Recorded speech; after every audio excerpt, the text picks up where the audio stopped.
All right, guys, we're going to be talking about drugs and consciousness, so this is going to be a little bit longer video than the other ones in this unit, so just bear with me and let's jump right into it.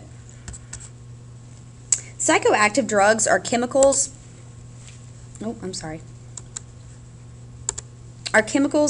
that change perceptions and moods. Continued use of a psychoactive drug produces tolerance, and cessation of use may produce the undesirable side effects of withdrawal. And this is the discomfort and distress that follow discontinuing the use of an addictive drug. The pain of withdrawal and intense craving for a dose indicates a physical dependence, and people can also develop a psychological dependence, particularly for drugs used to relieve stress.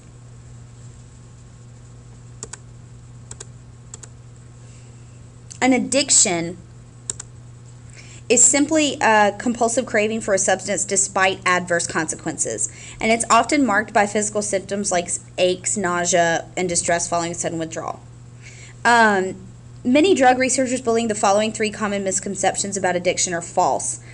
Medical drugs, for example, those used to control pain, are powerfully addictive.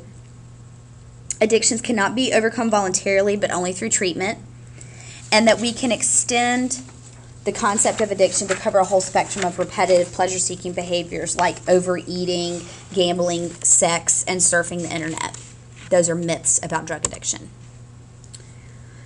Psychoactive drugs operate at the brain's synapses by stimulating, inhibiting, or mimicking the activity of neurotransmitters, and you know what those are. Our culturally influenced expectations also play a role in the effects of drugs. And there are three types of psychoactive drugs: depressants like alcohol, barbiturates,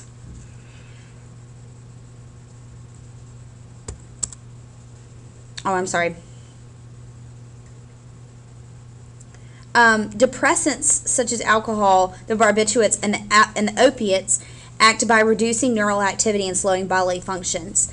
Each offers its own pleasures, but at the cost of impaired memory and self-awareness or other physical consequences. Alcohol is a disinhibitor, and so it increases the likelihood that we will act on both helpful and harmful impulses. It also impairs judgment, reduces self-awareness, and disrupts memory processes by suppressing REM sleep. Research indicates that when people believe that alcohol affects social behavior in specific ways and believe that they have been drinking alcohol, they will behave accordingly.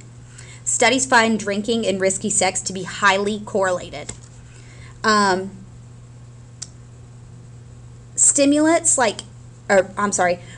or tranquilizers mimic the effect of alcohol, and in combination with alcohol, they can be lethal. The opiates also depress neural functioning and can cause the brain to stop producing its own opiates, the endorphins. Stimulants like caffeine, nicotine, and the amphetamines, and the even more powerful cocaine, ecstasy, and methamphetamines excite neural activity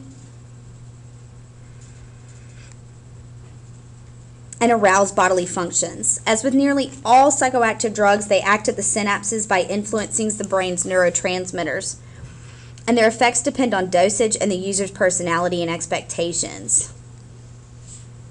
Hallucinogens, we're going to come back to stimulants in a minute, but hallucinogens distort perceptions and evoke sensory images in the absence of sensory input. LSD and other powerful hallucinogens are chemically similar to and therefore block the actions of a subtype of the neurotransmitter serotonin. Common components of the LSD experience are hallucinations and emotions ranging from euphoria to panic. A person's current mood and expectations affect the drug's effects. So, again, depressants are drugs that reduce neural activity and slow your bodily functions. And the barbiturates are a part of a depressant, as well as opiates. And an example of an opiate would be morphine or heroin. And this is a scan of a woman with alcohol dependence. See this huge hole right here? This is a literal hole in her brain. And this is a woman, just a normal woman. I just talked about all of this stuff. They're disinhibitors. You have slower neural processing. It disrupts your memory. That's why you hear people talking about blacking out. Reduced self-awareness and self-control. And then alcohol and risky sex is highly coordinated.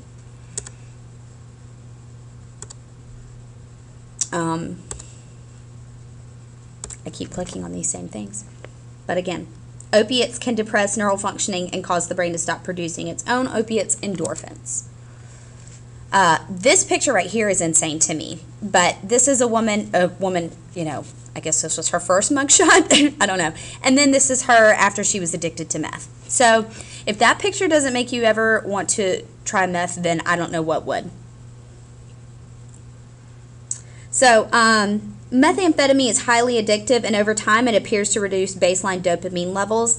Nicotine triggers the release of epinephrine and norepinephrine, which in turn diminish appetite and boost alertness and mental efficiency. Cocaine produces a euphoric rush that lasts 15 to 30 minutes and depletes the brain's supply of the neurotransmitters dopamine, serotonin, and norepinephrine. And a crash of agitated depression follows as the drug's effects wear off. Regular users of cocaine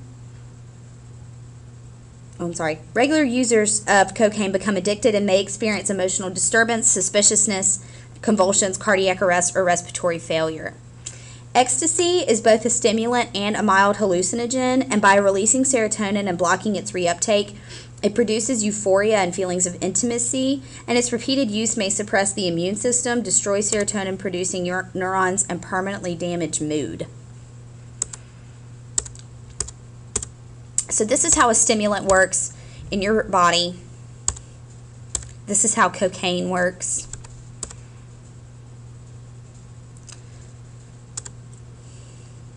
I've already talked about hallucinogens, but we'll briefly jump and look at this one more time. LSD is also known as acid. The sensations produced by LSD are strikingly similar to near-death experience, which is an altered state of consciousness reported by about 1/3 of those who survive a brush with death. Near-death experiences are marked by out-of-body sensations, visions of tunnels and bright lights, and intense feelings of joy, love, and peace.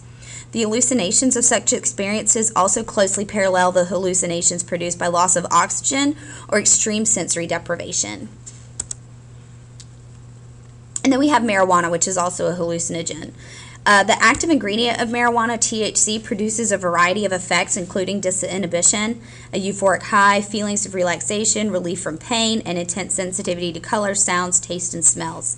It can also increase anxiety or depression, impair motor coordination and reaction time, and disrupt memory formation. THC lingers in the body for a month or more, so regular users may achieve a high with smaller amounts of the drug than do occasional users.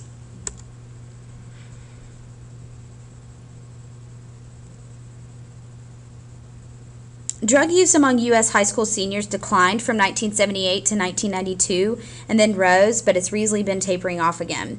Various studies indicate that some people are biologically more likely to become dependent on drugs. For example, researchers have identified genes that are more common among people and animals predisposed to alcohol dependence, and these genes may produce deficiencies in the brain's natural dopamine reward system. One psychological factor that contributes to drug use is the feeling that one's life is meaningless and directionless. Studies reveal that heavy drug users often have experienced significant stress or failure and are depressed. Drug use can also have social roots, evident in different rates of drug use across cultural and ethnic groups. In the United States, drug addiction rates are very low among the Amish, Mennonites, Mormons, and Orthodox Jews. Peer pressure may lead people, especially teenagers, to experiment with and become dependent on drugs. Possible avenues for treatment and prevention involve education, boosting people's self-esteem and purpose in life, and inoculation against peer pressure.